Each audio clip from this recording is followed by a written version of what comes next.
Mobile नमस्कार আপনার মোবাইলটা একটু দেখান। আমরা আজকে দিল্লি এসেছি, আমি আর অর্ঘ্য কুসুমদার, যোগ্য চাকরিহারা অনশনকারীদের পক্ষে। আপনারা জানেন আমরা ইতিমধ্যেই 22 লক্ষ চাকরি প্রার্থী পরীক্ষার্থীর সমস্ত ওএমআর প্রকাশের দাবিতে সুপ্রিম কোর্টে মামলা লড়েছি। সেই মামলায় ডিফেক্ট হয়েছিল, জেলা জুড়ে অনেকে সেই মামলায় অংশগ্রহণ করতে চেয়েছেন। তাদের ইমপ্লিটস যে মামলায় সংযুক্তকরণ, তার কাজ জোর কদমে চলছে। আগামীকাল সকাল 10টার মধ্যে সম্পন্ন হয়ে যাবে এবং আগামীকালই আপনারা দেখে নেবেন আমাদের ডিফেক্ট কিওর হয়ে যাবে। একেবারে এই ইমপ্লিমেন্টের এই যে সংযুক্তিকরণ বিষয়টা না থাকলে মামলা এতক্ষণে ডিফেক্ট কিওর হয়ে যেত, সেই জায়গায় আছে। যাই হোক, আগামীকাল আপনারা জানতে পারবেন আজকে আমি যা বললাম তা কতটা বাস্তবতা আছে কি নেই। আমরা আগেও বলেছি, এখনও বলছি, আমার যারা হ্যাঁ আমাদের নেটওয়ার্ক একেবারে চলে গিয়েছিল, তো কিছুক্ষণ চুপ ছিলাম। তো মামলা যারা যোগ্য শিক্ষাকর্মী আছে, যোগ্য ওয়েটিং, যোগ্য শিক্ষক শিক্ষিকা, এই এক ওএমআর পাবলিশ যদি হয়ে যায়, দেখবেন এটা একটা যুগান্তকারী বিষয়। বলার অবকাশ রাখে না, আপনারা প্রত্যেকেই শিক্ষিত। আপনার ফোনটা দিন, খুলে দিন। আজকের একবারে দুই একটি কথা বলবো, আপনারা প্রশ্নও রাখবেন, আমি কিন্তু উত্তর দেব, বিশেষ করে প্রশ্ন রাখবেন। হ্যাঁ, আমরা দিল্লি এসেছি যে রাজ্য সরকার স্কুল সার্ভিস কমিশন তারা একটা বেআইনি, আমি যে মেসেজটা পাঠিয়েছি, একটা বেআইনি গেজেট এবং বেআইনি নোটিফিকেশন করেছে। আপনারা ভিডিওটা ছড়িয়ে দিন, লাইভ চলতে চলতে ভিডিওটা ছড়িয়ে দিন। অবশ্যই গুরুত্বপূর্ণ কথা বলে একেবারে যা প্রয়োজন সেটুকু বলেই রেখে দেব, প্রশ্নও করবেন। হ্যাঁ, এটা বন্ধ করে দিন এটাকে।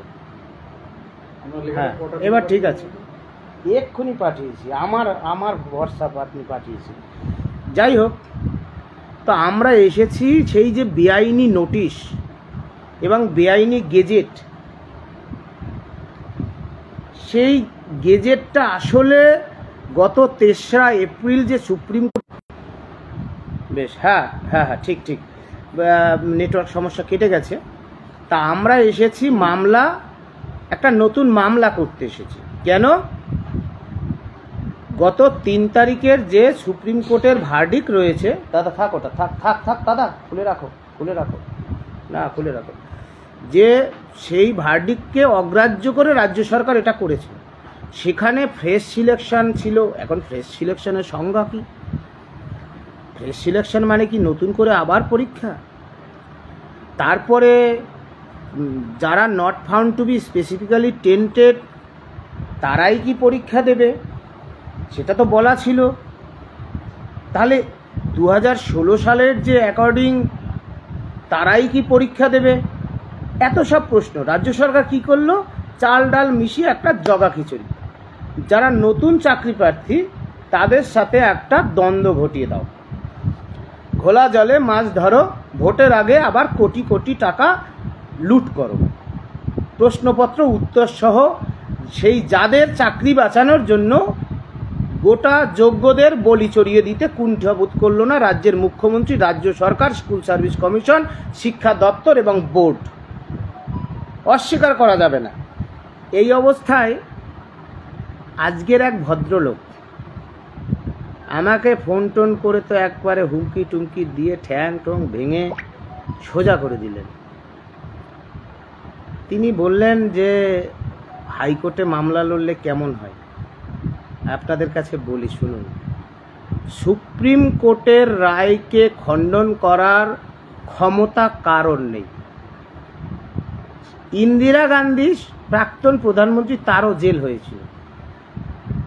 রাজ্যের মুখ্যমন্ত্রী নস্যি ব্যাপার, রেসপেক্ট করি মুখ্যমন্ত্রীকে, কিন্তু হাইকোর্টে ধরে নিন ডিভিশন বেঞ্চে মামলা হলো, সেই ভদ্রলোক যা বললেন যে স্টে হয়ে পড়ে গেল। তাহলে হাইকোর্ট যদি কোনোভাবে স্টে দেয় তাহলে তখন ডিভিশন বেঞ্চে যাবে কি যাবে না?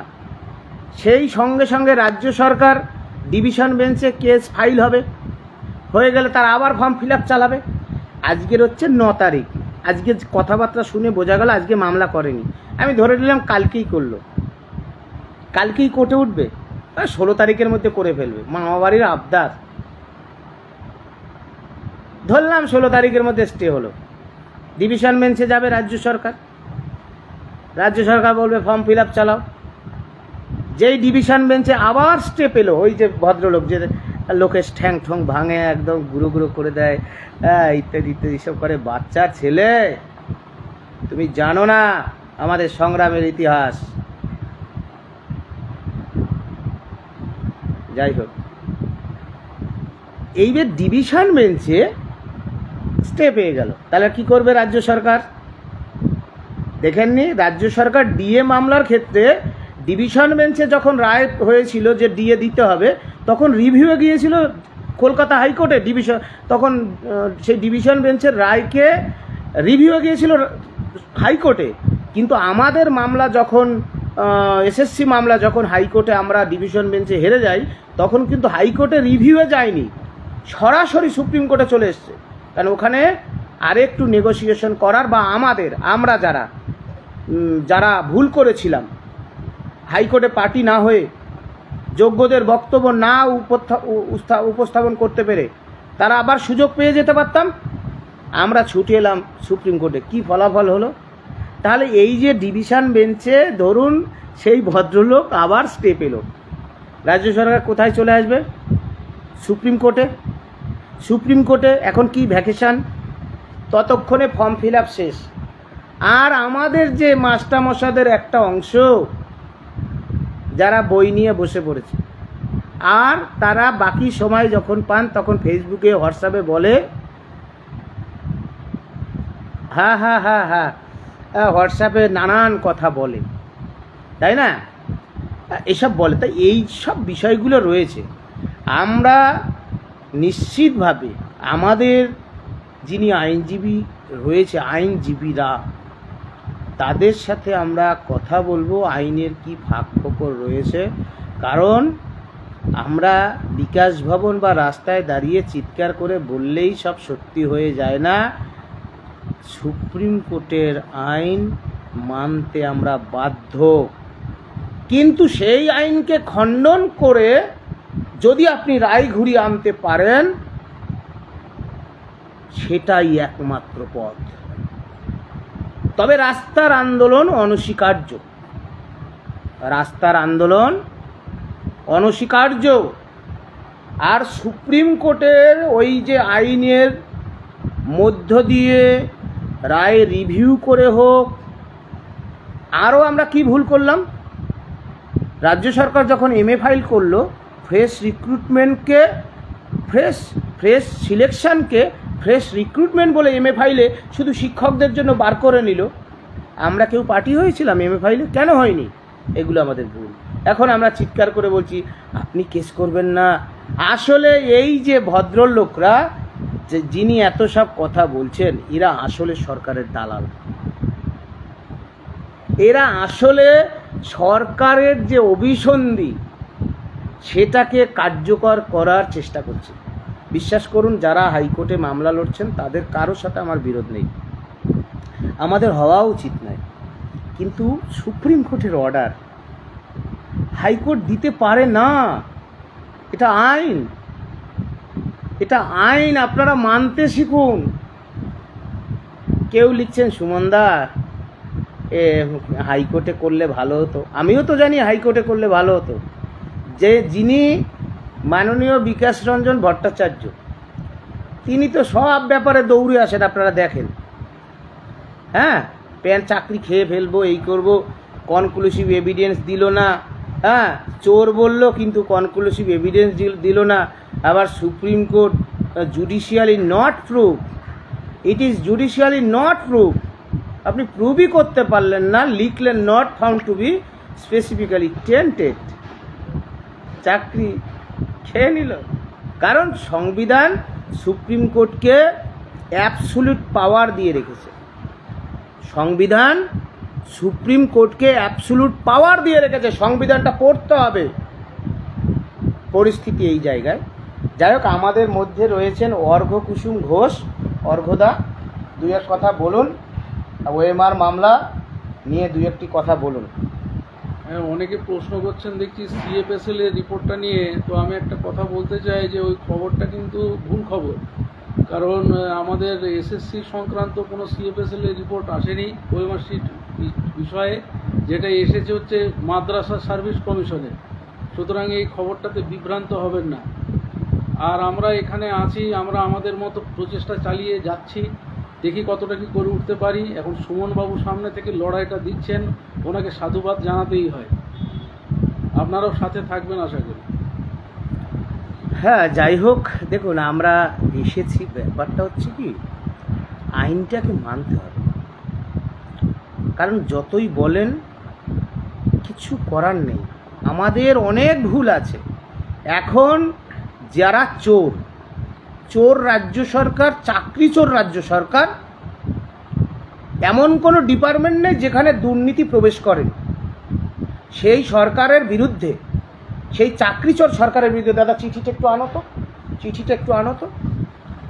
আমরা দিল্লি এসেছি আপনাদের সহযোগিতার অর্থের বিনিময়ে, আপনারা সাহায্য করেছিলেন বলে আমরা আসতে পেরেছি, নইলে আমার অন্তত ক্ষমতা ছিল না। শ্রদ্ধেয় আমার শিক্ষাকর্মী, আমার সব শিক্ষক শিক্ষিকারা, আমার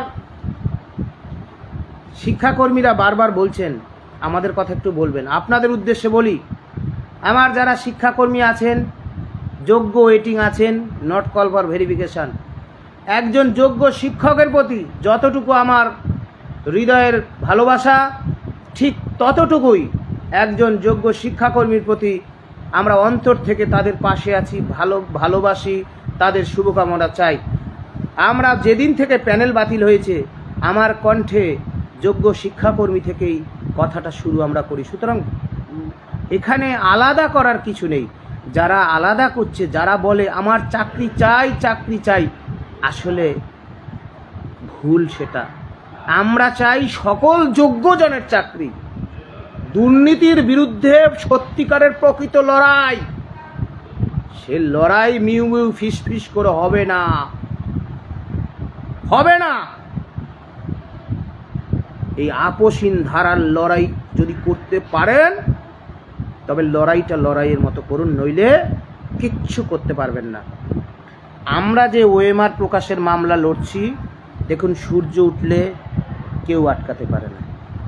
সেই সূর্যের কিরণ একটা গরিবের গায়েও পড়ে, একটা ধনীর গায়েও পড়ে, একটা অবহেলিত সমস্ত মানুষের কাছে, পরিবেশের কাছে সমানভাবে প্রভাবিত হয়, আটকানো যাবে না। সুতরাং সত্যকে কোনো দিন চাপা দেওয়া যায় না। ওএমআরের মিরর ইমেজের কপি প্রকাশিত হবেই, আর সেই ওএমআরের মিরর ইমেজের কপি প্রকাশিত হলে কি পরিস্থিতির সৃষ্টি হয় আমার লাইভটা থাকবে, আপনারা দেখে নেবেন। বেশি বলবো না।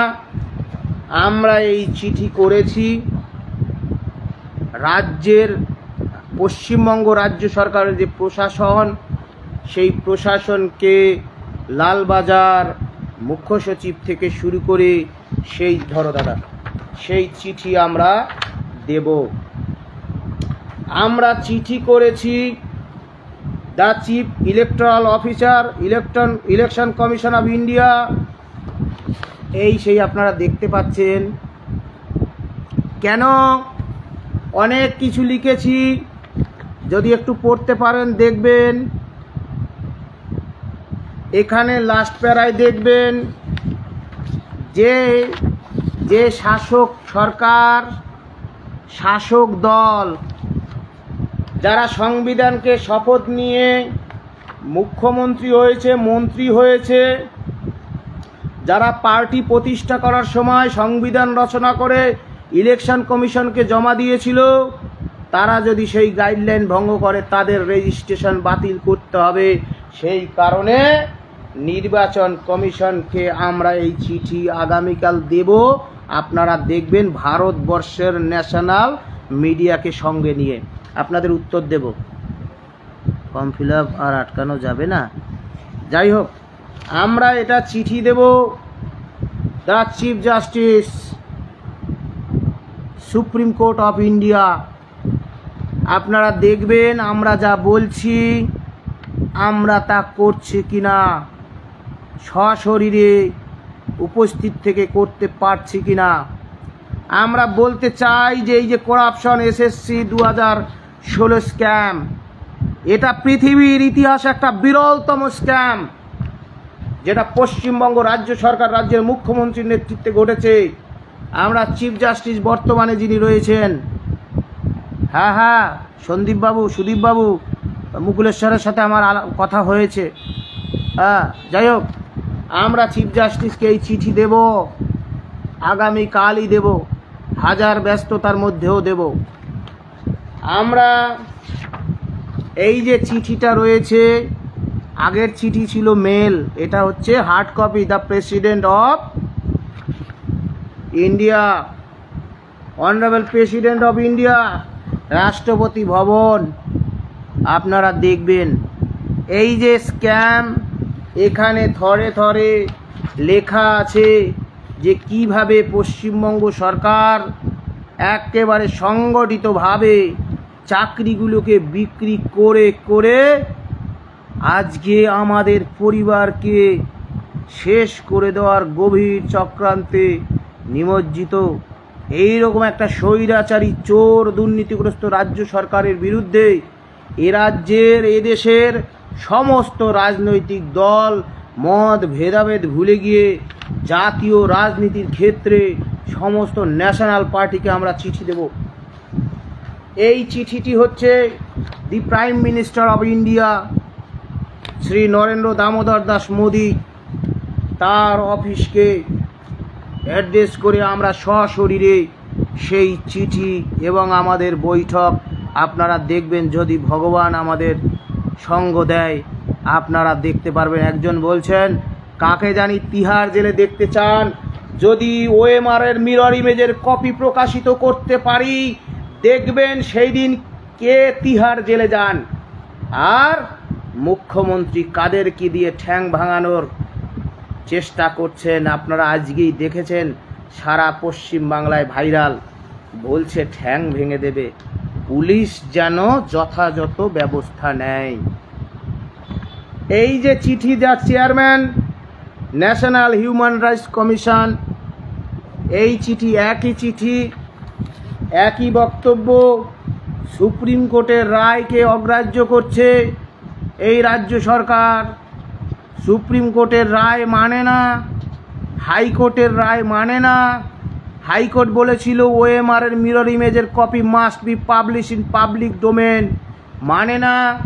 সেই রাজ্য সরকারকে ভারতবর্ষের সমস্ত রাজ্যের মানুষের কাছে আমরা দৃষ্টি আকর্ষণ করছি, এদেশের সংবিধান প্রণেতাদের কাছে আমরা দৃষ্টি আকর্ষণ করছি।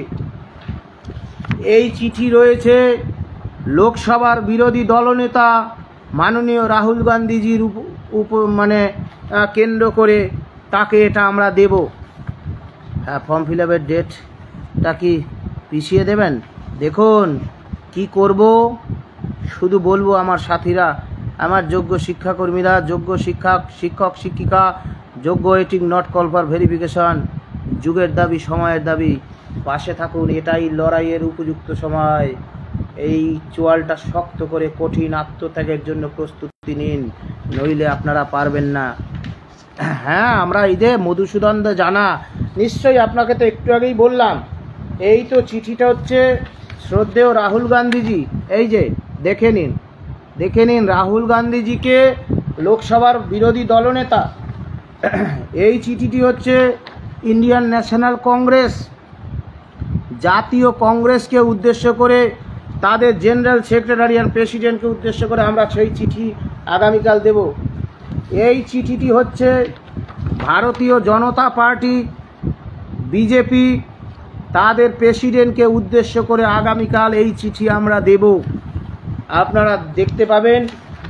এই চিঠি হচ্ছে the president of India, the president and secretary Janata দল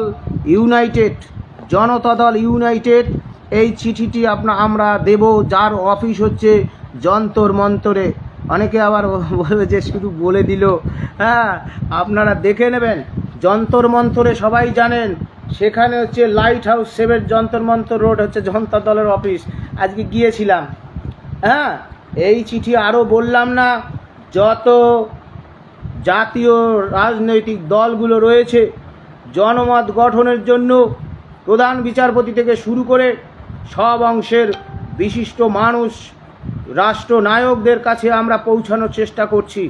কারণ এই এত বড় দুর্নীতি কোনোভাবেই মেনে নেওয়া যায় না। আমরা বেঁচে থাকতে জীবদ্দশায় মেনে নেব না, কোনোভাবেই মেনে নেব না। সুতরাং লড়াইটা অনেক বৃহৎ। যিনি কে বলছেন, দেখুন, আমি বেশি কিছু ভাবি না। আমি জানি আমরা সত্যের পথে আছি। ওএমআর প্রকাশিত হলে সবার মুক্তি মিলবে। আর আইনজীবীর সাথে বুদ্ধি পরামর্শ, সলা পরামর্শ, কৌশল অবলম্বন করে আইনের ফাঁক ফোকর দেখে তবেই আমরা এই যে বেআইনি গেজেট এবং বেআইনি নোটিশ, যা সুপ্রিম কোর্ট 3 তারিখে রায় দিয়েছিল, ফ্রেশ সিলেকশন বলা ছিল এসএসসির 2016 প্যানেলের যাদেরকে not found to be specifically tainted বলেছে, তাদেরকে নিয়ে এমএ ফাইল করে যে রাজ্য সরকার নিয়ে গেছিল, যে সেই 3 তারিখের রায় তারা বসবে, যারা দাগি নন, যারা টেন্টেড নন, তারা বসবে। রাজ্য সরকার কি করলো? ঘেঁটে দিল। সুতরাং সেই আইনের ফাঁক ফোকরটাকে দিয়ে আমাদের প্রবেশ করতে হবে। আগামী দিনের লড়াইয়ে থাকুন, কোর্টের লড়াইয়ে থাকুন, আমরা জিতব। এই অবস্থাতেও আপনারা জানেন, যখন সমস্ত পসিবিলিটি বন্ধ হয়ে যায়, আর কোনো পথ নেই, তখনও যদি ধীর স্থির করে শান্তভাবে দাঁড়িয়ে দৃঢ় মনে বুদ্ধিদীপ্ত চরিত্রে যদি আপনি দীপ্ত কণ্ঠে দাঁড়িয়ে থাকতে পারেন, সেইখান থেকেই মুক্তির পথ আপনাদের খুঁজে পেতে পারেন। সুতরাং শেষ কিছু হয়ে যায়নি। আর যারা ঠ্যাং ভাঙবেন, মারবেন, আমি একটা সাধারণ চাকরিহারা শিক্ষক, দিল্লি এসেছি, এত চাকরিহারা রয়েছে। আপনারা কেউ কি দিল্লি এসেছে পরীক্ষা আটকানোর জন্য? ওই পরীক্ষার কথা কেন বলবো? আমি পরীক্ষা দেবো কি দেবো না একটা অবান্তর প্রশ্ন। যারা কোটি টাকা তুলেছে, আমার তো একটা গাড়ি ভাড়া দেওয়ার পকেটে পয়সা নাই। আমার যা এখন পরিবারের অবস্থা, এইখান থেকে দিল্লি স্টেশনে যাওয়ার পয়সা নেই আমার। তাহলে যারা কোটি টাকা তুলেছে তারা কি মামলা করতে আসতে পারতো না? আসেনি। ক্রস ফায়ার খেলবে। তারা কি হাইকোর্টে মামলা লড়তে পারতো না? কবে প্রকাশ হয়েছে? 30 তারিখ ওই যে নোটিশটা, 30 তারিখ। আজকে কত তারিখ? 9 তারিখ। তাহলে আজকে কোর্ট খুলেছে, হাইকোর্ট খুলেছে, তাহলে আজকে কেন মামলা করলো না? Time killing. আমার ভাইয়েরা, বোনেরা, বন্ধুরা, সহপাঠীরা, টাইম কিলিং। এই রাজ্য সরকার, মুখ্যমন্ত্রীরা সময় নষ্ট করছে। যেই সময়টা পেরিয়ে যাবে, তারা মনে রাখবেন, আমি আপনাদের বন্ধু, জীবন একবার এসছে, হয়তো চলে যাব। আমাকে আটকানোর জন্য, কেবলমাত্র আমাকে আটকানোর জন্য মুখ্যমন্ত্রী এই ছেলেগুলোকে দিয়ে এটা চেষ্টা করছে।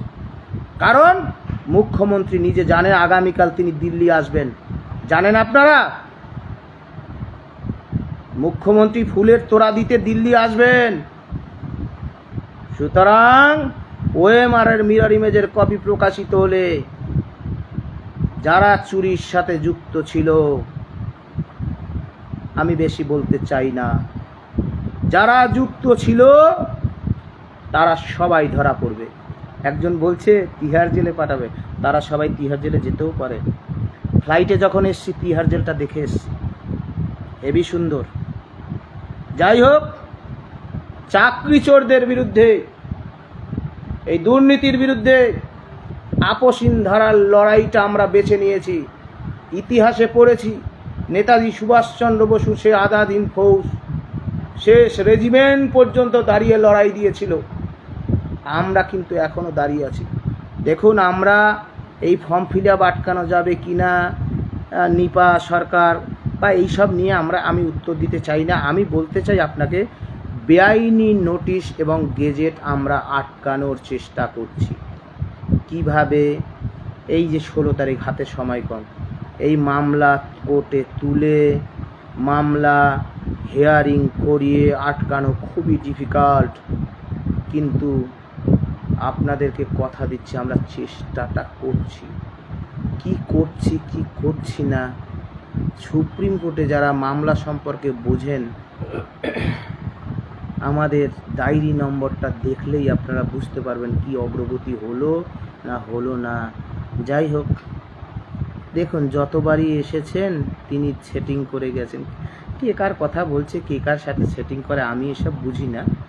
তবে নিজেদের মুক্তির লড়াই, নিজেদের বাঁচার লড়াই নিজেদেরই লড়তে হবে। আগামী 16ই জুন সবাই আসুন। রাজ্যের সব অংশের মানুষ, তপশিলি, আদিবাসী, নমশূদ্র, মুসলমান, সব অংশের মানুষ সুবোধ মল্লিক স্কোয়ার বেলা 12টায় ঐতিহাসিক জমায়েতের মধ্য দিয়ে শান্তিপূর্ণভাবে বিধানসভা অভিযানে আসুন। অনৈতিক নোটিশ এবং গেজেটের প্রতিবাদে বাতিলের দাবিতে আসুন। 22 লক্ষ ওএমআর এর মিরর ইমেজের কপি প্রকাশের দাবিতে আসুন এবং জরুরি অধিবেশন ডেকে যোগ্য অযোগ্য বাছাই করে যোগ্যদের চাকরি ফেরাতে হবে মুখ্যমন্ত্রীকে। এই পাপের দায় মুখ্যমন্ত্রীকে নিতে হবে। বেশি বললাম না, রাত অনেক হয়েছে। যারা থ্রেট দিচ্ছেন, কি করছেন এসব? আমরা এসব ভয় পাই না। যারা মৃত্যুকে জয় করেছে, এক কথায় বাগধারায় পড়েছেন, তারা মৃত্যুঞ্জয়। সুতরাং এগুলো সামান্য ব্যাপার, এগুলো করবেন না, আপনাদেরই ভাবমূর্তি খারাপ হবে। আর রাজ্যের মুখ্যমন্ত্রী যদি আপনাদের দিয়ে এগুলো করতে বলে, আপনারা করবেন না। যাই হোক, ধন্যবাদ। আমরা অর্ঘদা চেষ্টা করছেন, ভালো ইংলিশ লেখেন, এই যে চিঠিগুলো অর্ঘদাই লিখেছেন। যাই হোক, আমরা চেষ্টা চালাচ্ছি, আপনারা পাশে থাকুন। আমি আপনাদের উত্তরগুলো দেব। আর যদি আপনাদের শেষে একটা কথা বলি, এখনো পর্যন্ত 4,51,52,000 টাকা উঠেছে। সবাই বলেন স্যার এইটা নিয়ে একটু কেস করুন, ওটা নিয়ে একটা কেস করুন। সুপ্রিম কোর্টে কি এইভাবে এত সহজে কেস করা যায়? যারা বলছে তারা মিথ্যা কথা বলছে, সম্ভব না। এই যে 2টো মামলা করব, 2টো মামলা সামাল দিতে পারবো? আপনারা বলছেন তো মামলা করুন, এইটা করুন, সেটা করুন। আমাদের গ্রুপে 11,000 মেম্বার, আমার 12-13টা গ্রুপ, 11,000 মেম্বার। হয়তো দেবেন, তাদের ভরসা করেই বলছি, শ্রদ্ধাপূর্বক। এবং আমাদের শিক্ষাকর্মীদের একদম মায়না হচ্ছে না, তারা জোগাড়ে কাজ করছে, চায়ের দোকানে কাজ করছে। হ্যাঁ, রিভিউ অ্যাকসেপ্ট হতে পারে, শাহিদুল ইসলাম, রিভিউ অ্যাকসেপ্ট হতে পারে। ক্যান্সার পেশেন্ট চাকরি থাকবে না। দেখুন, এইটা নিয়ে মন্তব্য করা আমার ঠিক না। আইনের ঊর্ধ্বে কেউ না দাদা। কেন বোকা প্রশ্ন করবেন বা আমি উত্তর দেবো? আইনের ঊর্ধ্বে কেউ না, এটা বুঝুন। মুখ্যমন্ত্রী বলছিল নেতাজি ইন্ডোরে যে আমি সুপ্রিম কোর্টের কাছে ক্লারিফিকেশন চাইব। ক্ষমতা আছে মুখ্যমন্ত্রীকে করতে বলুন না। মুখ্যমন্ত্রী এসব আপনাদের ভুল বোঝায়। আপনাদের ভুল বোঝায়, আপনারা ভুল কেন বোঝেন? 16 তারিখ আসুন, দেখবেন মুক্তির পথ রাস্তায়, রাস্তায় রাস্তা দেখাবে। আমরা সঠিক পথে আছি, কার কাছে যাইনি, যার না ধরি হাতে তার ধরি পায়। আমাদের এই দুঃখের দিন কটা যদি যায়, আমরা কিন্তু সেই লড়াইটা লড়ছি। এবং আগামীকালও সারা দিন একটা মুহূর্ত সময় নেই, আমরা যাব বিভিন্ন অংশের মানুষের কাছে, যারা এই রাষ্ট্রটা পরিচালনা করে তাদের কাছে যাব। দেখবেন অনেকে ভাবছে কীভাবে যাবে, কেউ বলছে ও তো অমুকের দালাল। আমরা কারো দালাল নই, যারা ন্যারেটিভ খুঁজছে তারা দালাল। কেউ বলতে পারবেন না আমি কারো কাছে গিয়েছিলাম, না। সুমন বিশ্বাসরা কারো দালালি করে না, কারো দালালি করতে শেখেনি, কারো দালালি করতে শেখায় না। নিজের অধিকার নিজে বুঝে পেতে সম্মানের লড়াই নিজেরাই লড়ুন। কাকদ্বীপ থেকে কুচবিহার, দক্ষিণবঙ্গ থেকে উত্তরবঙ্গ, 2 মেদিনীপুর, 2 24 পরগনা, হাওড়া, হুগলি, বর্ধমান, মালদা, মুর্শিদাবাদ, 2 দিনাজপুর, বাঁকুড়া, পুরুলিয়া, ঝাড়গ্রাম, সবাই এগিয়ে আসবে। 16 তারিখ দেখা হবে বিধানসভা অভিযানে, সম্মুখ সমরে দুর্নীতিগ্রস্ত চোর রাজ্য সরকার, রাজ্যের মুখ্যমন্ত্রীর সাথে সরাসরি চাকরি ফেরতের দাবিতে সেদিন আসুন। এবং একটা কথা না বললেই নয়, লাইভ শেষ। এই আন্দোলন এই জায়গায় যে আমরা করে যেতে পারলাম আপনাদের সহযোগিতায়, যার ঐকান্তিক বুদ্ধি, পরামর্শ, সহযোগিতা, ভালোবাসা, স্নেহ মাননীয় অনিরুদ্ধ ভট্টাচার্য। মাননীয় Aniruddha Bhattacharya school employees welfare অ্যাসোসিয়েশনের কার্যকরী সভাপতি। তার একান্ত নিষ্ঠা, ভালোবাসা, স্নেহে আমরা বেড়ে উঠেছি। এবং এই এসএসসি মামলায় যখন গত 22 এপ্রিল 2024 যখন প্যানেলটি বাতিল হয়ে যায়, এই মামলার এই আন্দোলনে প্রথম যিনি গ্রেপ্তার হন 60 ঊর্ধ্ব অনিরুদ্ধ ভট্টাচার্য। তার প্রতি কৃতজ্ঞতা জানানোর ভাষা আমাদের নেই। তবে এই দিল্লি বসে আছি, এই যে মামলা লড়ছি, এই যে মামলা ইতিমধ্যে সিবিআইকে পার্টি করে লড়েছি, ব্রেনটির নাম অনিরুদ্ধ ভট্টাচার্য। তারই নির্দেশিত পথে ধীরে ধীরে এগিয়ে চলছি আমরা। যদি সত্যের পথ হয় কেউ রুখতে পারবে না। আর যারা তাবেদার, যারা তোষামতকারী, পরাস্ত হবে তোমরা একদিন। আমরা রুখবই তোমাদের। ধন্যবাদ। জিতবে বাংলার মেধা, পরাস্ত হবে চোর রাজ্য সরকার। দেখবেন। সুমন বিশ্বাস অনশনকারীদের পক্ষে নমস্কার।